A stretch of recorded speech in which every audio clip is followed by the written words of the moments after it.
Počuj, povedal lovec zamyslene.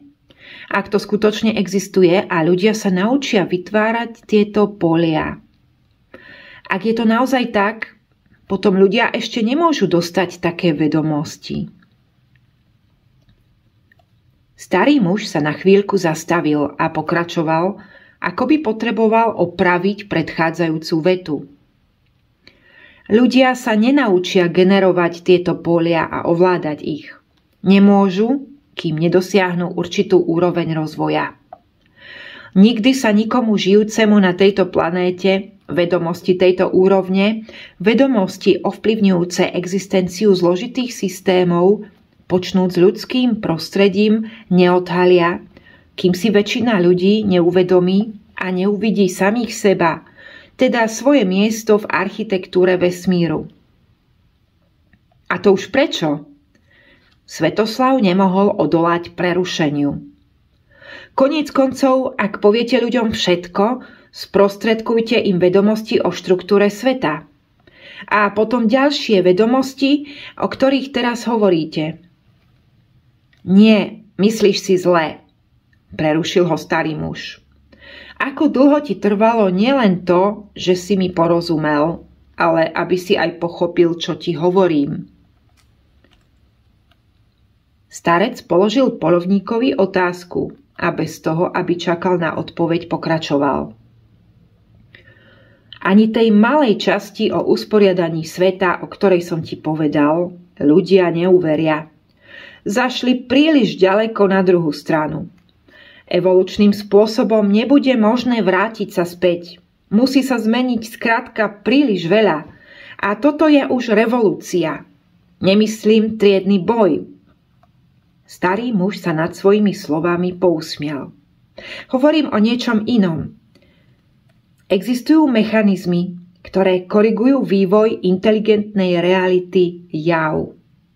Na pozadí vývoja planéty a slnečnej sústavy sa prejavujú náhlymi zmenami a začnú pôsobiť vtedy, keď vznikne nebezpečenstvo pre jej existenciu. Je ale príliš skoro o tom hovoriť. Príde čas a my sa k tomuto rozhovoru vrátime. To znamená, že nemôžeme hovoriť o usporiadaní sveta a ani odovzdávať vedomosti? Nechcel sa uspokojiť Svetoslav. Nerozčuľuj sa, poľovník, povedal starec a hodil štipku trávy do ohňa. Potom nalial čaj do šálok pre seba a hostia a ukázal, že ten sa má napiť. Nerozčuľuj sa, priateľu, všetko má svoj čas. Určite nájdeš odpovede na všetky svoje otázky. V tomto ti pomôžem. Ale nie hneď. A pokiaľ ide o odovzdanie poznatkov potrebných na ovládanie silových polí NAU, myslím si, že to pochopíš sám, ak si predstavíš, ako by šli ľudia vyzbrojení týmito poznatkami zasievať demokraciu za hranice tejto planéty. Keď to starý muž dopovedal, zavládlo v jaskyni ticho. Svetoslav mlčky usrkoval z pohára. Pozeral do ohňa, premýšľal nad slovami starca a ten pozorne sledoval svojho hostia. Keď sa pauza pretiahla, starý muž prehovoril. Mal si pravdu, keď si povedal, že sa také vedomosti nemajú odovzdávať. Ale popri tom už dnes treba chápať, že také polia existujú. Tieto silové čiary a víry existujú proti našej vôli a nielen na Zemi, ale v ktorejkoľvek časti vesmíru. Veľkosť vírov je rôzna. Najväčšie a najstabilnejšie víry siločiar moderní vedci nazývajú čierne diery. Ak sa ale niekto naučí ich ovládať, lebo veď takouto výchrycou možno zničiť mesto, krajinu či celú civilizáciu, zauvažoval Svetoslav. Predpokladajme, že mesto sa ocitne vo vnútri takého víru a keď ho vír opustí, bude nielen bez ľudí, ale nemusí zostať ani samotné mesto. To znamená, že tu bude holé pole. Nie je potrebná vojna, ani bomby. Príďte a žite. Presne, usmial sa starec. Nemýlil som sa v tebe. Na tvojej reakcii ma teší, že prejavuješ strach a nie radosť a nadšenie z objavu. Každý normálny človek, ktorý sa správne evolučne vyvíja, by mal reagovať týmto spôsobom. Nemožno sa potešiť na možnom utrpení niekoho. Predstava a uvedomenie si hrozby núti zachraňovať svoj vlastný druh, svojich blízkych.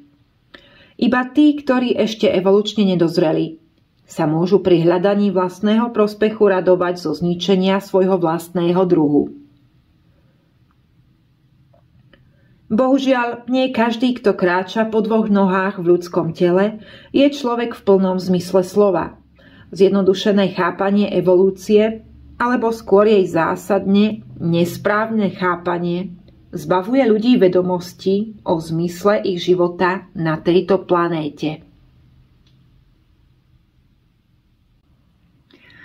Starý muž sa odmlčal, pozrel na Svetoslava a potom povedal tichým hlasom. Nesnaž sa teraz formulovať otázku o tom, čo som práve povedal o vývoji a zmysle nášho pobytu na tejto planéte. O tom si ešte povieme. Zatiaľ buď trpezlivý. Nechaj si na to čas, aby si v hlave nemal kašu. Svetoslav sa zasmial. Všimol si, že starý muž ho znova predbehol. Chcel sa opýtať na zmysel života.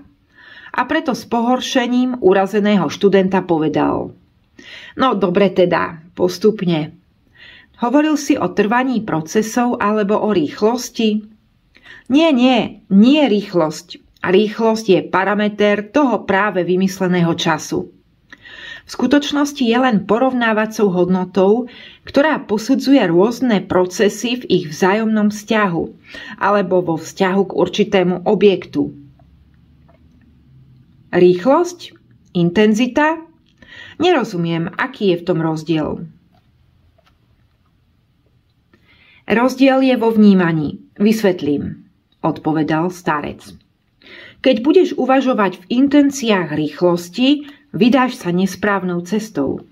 Rýchlosť bude nevyhnutne potrebné spojiť s časom, uvažovať o ich vzťahu, o ich vzájomnom ovplyvňovaní sa. Pri logickom uvažovaní určite prídeš k zvláštnemu záveru, že ak vynaložíš poriadne úsilie, môžeš podvádzať starobu. Trochu predbehnem a poviem. Pamätaj, že ak sú všetky ostatné okolnosti ako napríklad dedičnosť, teplota, tlak či výživa rovnaké, tak na životnosť objektu môže mať vplyv iba silové pole Navi, v ktorom sa tento objekt nachádza. Vôbec nerozumiem, zastavil ho Svetoslav. No, pozri, pokračoval trpezlivo starý muž. Predpokladajme, že máš dvojča.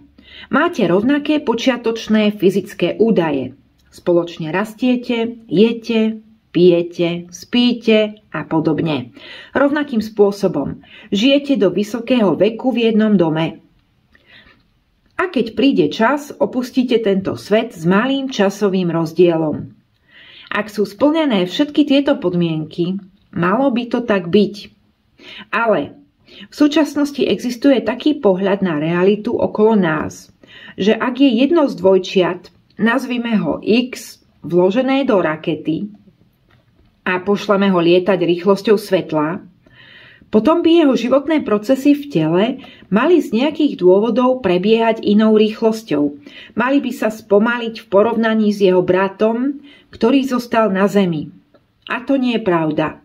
Životný proces človeka, stromu, planéty alebo iného objektu bude závisieť od mnohých podmienok prostredia, v ktorom sa objekt nachádza. Ale najdôležitejšou podmienkou sú vlastnosti poľa Navi. Silového poľa, ktoré ľudia ešte nepoznajú. Ten X, ktorého by sme poslali na dlhú cestu, by okamžite zomrel, ak by sme mu nevytvorili životné podmienky, podobné podmienkam na Zemi. A nie je to iba teplota, tlak a tak ďalej. Najdôležitejšie je silové pole, v ktorom môže tento organizmus existovať. A iba v ňom. Biologický organizmus umiestnený do takéhoto poľa sa vráti celý a zdravý a bude starnúť rovnakou rýchlosťou ako jeho brat. Rýchlosť pohybu nemôže v žiadnom prípade ovplyvniť starnutie tela. Prečo? No, pretože ide o dva paralelné procesy a nijako sa nepretínajú a prebiehajú nezávisle na sebe. A aby sa mohli spojiť tieto dva procesy a bolo možné dosiahnuť požadovaný výsledok v danom okamihu, potrebuješ pole, ktoré zabezpečí požadovaný priebeh týchto procesov. Prepojiť ich možno iba poľom navy, požadovanej frekvencie, ktoré zabezpečí existenciu rakety a brata X. A o poli a jeho prepojení s objektmi hmotného sveta som ti už hovoril. Áno, niečo áno, zmetene prehovoril Svetoslav. Nejako mi to naraz nie je úplne všetko jasné. Asi treba nad tým premýšľať. Určite to domyslíš. Pousmial sa starec, usrkol zo šálky čaju, ktorý už dávno vychladol. Položil pohár na kameň, na ktorom horel oheň a pokračoval.